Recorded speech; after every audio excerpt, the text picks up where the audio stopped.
آ رہی ہے اور اپنے محبوب کی تعریف بیان کر رہی ہے، بلکہ دنیا کے لوگوں پر احسان رکھ رہی ہے۔ وَمَا أَرْسَلْنَاكَ إِلَّا رَحْمَةً لِّلْعَالَمِينَ، اے نبی جی ہم نے آپ کو ان تمام جہانوں کے لیے رحمت بنا کر کے بھیجا ہے، ہم نے آپ کو پوری دنیا کے لیے رحمت بنا کر کے بھیجا ہے۔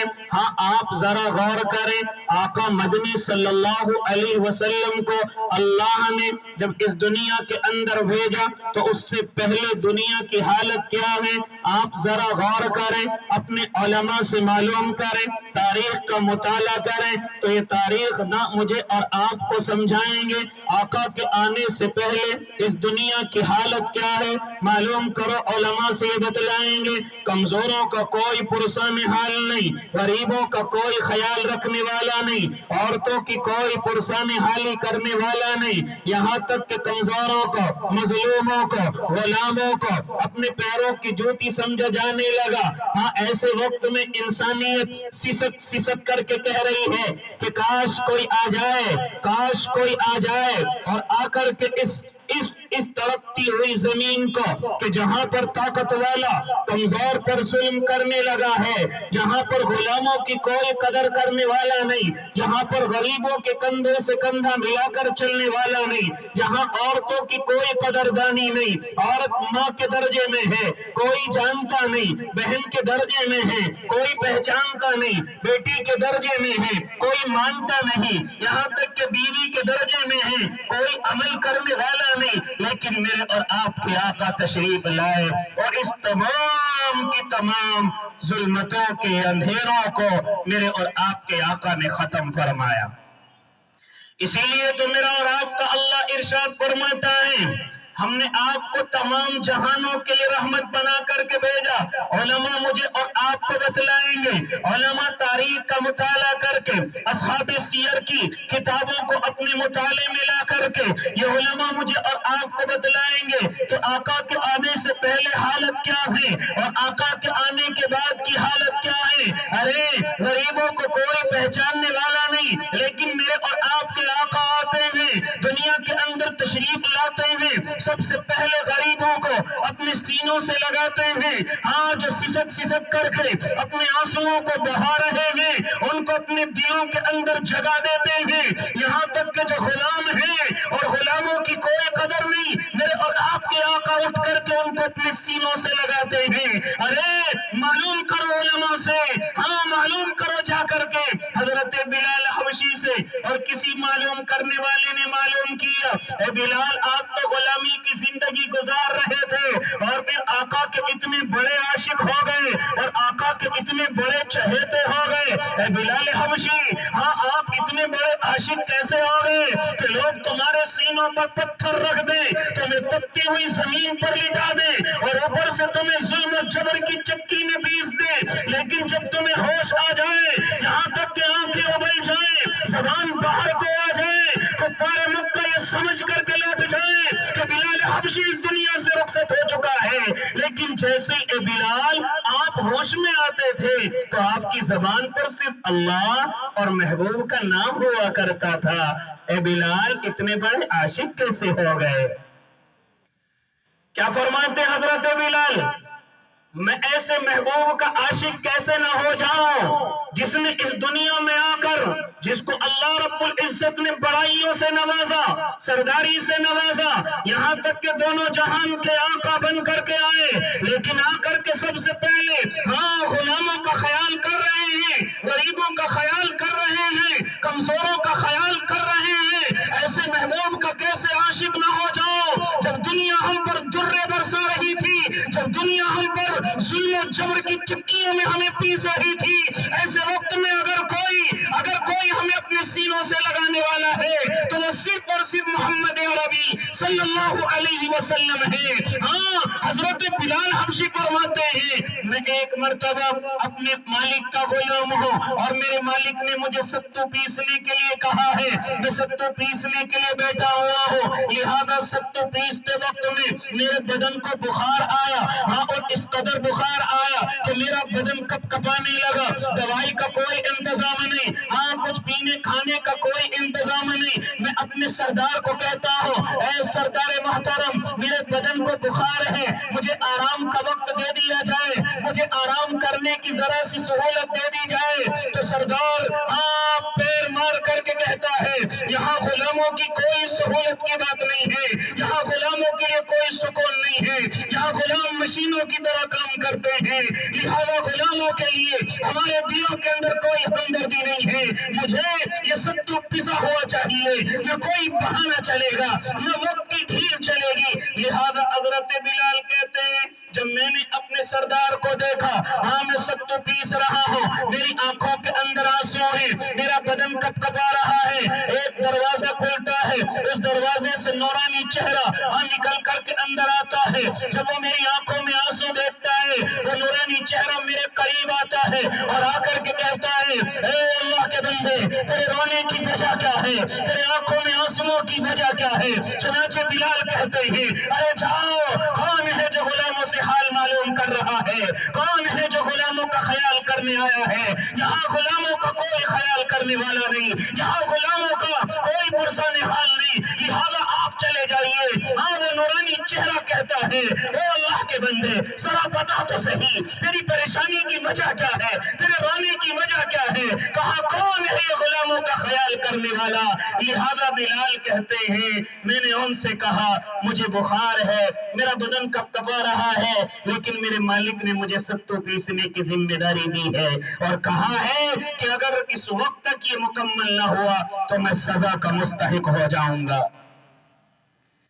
چنانچہ وہ نورانی چہرے حضرت بلال سے فرماتے ہیں آپ ذرا ٹھہرے، وہ دوڑ کر کے جاتے ہیں، دوائی کا انتظام کرتے ہیں، دودھ کا پیالہ لے کر کے آتے ہیں، بلال کو دوائی دیتے ہیں اور دودھ پلا کر کے کہتے ہیں آپ جا کر کے آرام کریے۔ بلال کہتے اگر میں آرام کروں گا تو یہ سب تو کون پیسے گا؟ نورانی چہرہ کہتا ہے بلال گھبرانے کی ضرورت نہیں، آپ جا کر کے آرام کرو، یہ ذمہ داری میری ہے۔ لہذا وہ نورانی چہرے ستوں کو پیس رہے ہیں، بلال کہتے میرے بدن کو افاقہ نہ ہوا، میرے بدن کو سکون نہ ہوا، اگلا دن آیا ستو پستا گیا، میں آرام کرتا گیا، ہاں یہاں تک کہ ایک یا دو دن مکمل ہو گئے، ستو مکمل ہو گیا۔ بلال کہتے میں اٹھ کر کے آیا اور میں نے کہا جاؤ اب میری طبیعت کو سکون ہے، مجھے سکون مل چکا ہے۔ ہاں وہ نورانی چہرے جانے لگتے ہیں۔ حضرت بلال کہتے ہیں میں نے کہا او اللہ کے نیک بندے کون ہے جو اس زمین پر پہلی مرتبہ غلاموں کی اس قدر ہمدردی کر رہا ہے؟ کہا کہ کوئی اور نہیں، میں مسلمانوں کا آقا محمد عربی صلی اللہ علیہ وسلم۔ کون ہے یہ؟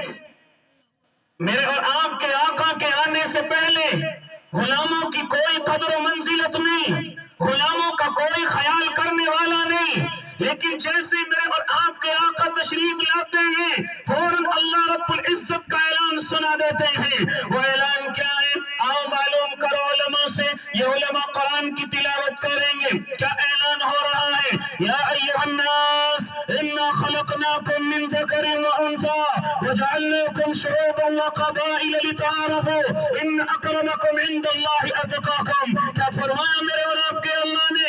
اے لوگوں سن لو، اے لوگوں سن لو، تم میں کوئی بڑا اور چھوٹا نہیں ہے، تم میں کوئی عزت اور ذلت والا نہیں ہے، تم سب کے سب برابر ہو، ہاں تم سب کے سب ایک ماں اور ایک باپ سے پیدا کیے گئے ہو۔ ہاں اگر بڑا بننا چاہتے ہو، اگر عزت دار بننا چاہتے ہو، اگر پروقار رہنا چاہتے ہو، اگر تم چاہتے ہو کہ اللہ کے نزدیک قدر ہو جائے، اللہ کے نزدیک ہم مکرم ہو جائیں، اللہ کے نزدیک ہم باوقار ہو جائیں، تو آؤ تمہیں ایک طریقہ بتلائے دے رہا ہوں، ان اکرمکم عند اللہ اتقاکم۔ ہاں اللہ کے نزدیک تو مکرم وہ ہے جو سب سے زیادہ اللہ سے ڈرنے والا ہے۔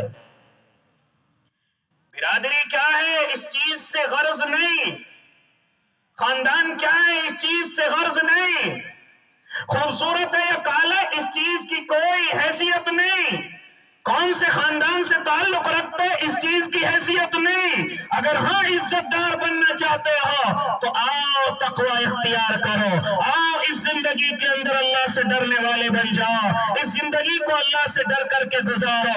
ہاں لہذا یہ طریقہ مجھے اور آپ کو بتلایا، اور آپ جانتے ہیں آپ نے اپنے علماء سے وہ روایت سنی ہوگی جو بڑی مشہور ہے.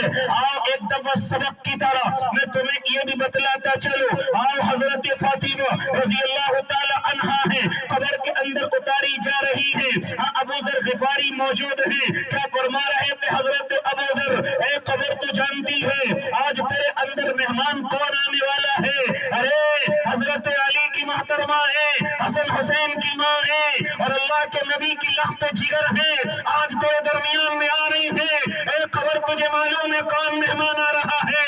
راویوں نے بیان کیا ہے اور آج بھی کتابوں کے اندر لکھا ہوا ہے. قبر کے اندر سے آواز آئی تھی، اے آواز دینے والے، یہاں حسب نسب نہیں چلتے، یہاں خاندان نہیں چلتے، یہاں بناوٹیں نہیں چلتی، یہاں طاقت اور کمزوریاں نہیں چلتی، یہاں خوبصورتی اور کالے پن کی کوئی حیثیت نہیں ہے، یہاں اعمال کے سکے چلتے ہیں. اگر اعمال کے سکے لائے ہو تو خوش آمدین، اور اگر اعمال نہیں ہے تو میں بڑا برا ٹھکانہ ہو. یہ کس کے لیے تھا؟ یہ جواب حضرت فاطمہ کے لیے نہیں میرے بھائی. ان کو تو میرے اور آپ کے آقا نے جنت کی عورتوں کی سردار پہلی خوشخبری مجھے اور آپ کو سنا دی تھی.